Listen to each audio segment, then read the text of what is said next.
নারী দূষণীয় নয়, গুনাহীন নারীর আসক্তি দূষণীয়। নারী মানেই অপবিত্র না, কথা বলেন না কেন?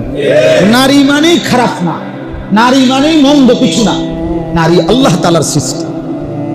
কার সৃষ্টি? তো সে মন্দ হবে কেন? নারী যদি মা, সে তো আমার জান্নাত। নারী যদি মেয়ে, সে তো আমার জান্নাত। নারী যদি বোন, সে তো আমার জান্নাত। নারী যদি স্ত্রী, সে তো আমার চরিত্রের, আমার আখলাকের সবচেয়ে বড় সার্টিফিকেট।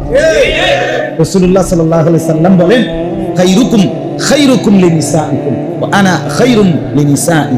তোমাদের মধ্যে সর্বোত্তম পুরুষ, চরিত্রবান, উত্তম, যে তার স্ত্রীদের কাছে উত্তম।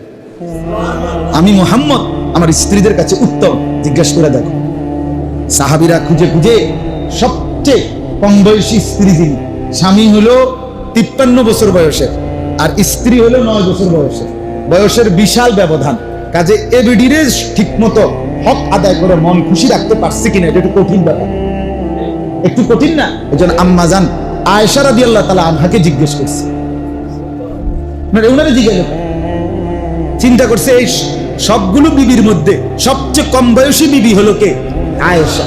তার স্বামী হলো 53 বছরের নবী সাল্লাল্লাহু আলাইহি সাল্লাম, স্ত্রী হলো 9-10 বছরের। তো উনাকে জিজ্ঞেস করছে, মা বলেন রাসূলুল্লাহ সাল্লাল্লাহু আলাইহি ওয়াসাল্লামের আখলাক কেমন? আম্মা জান আয়েশা রাদিয়াল্লাহু তাআলা আনহা বললেন, আমা ক্রাআতুমুল কুরআন, আরে তোমরা কি কোরআন পড়ো না?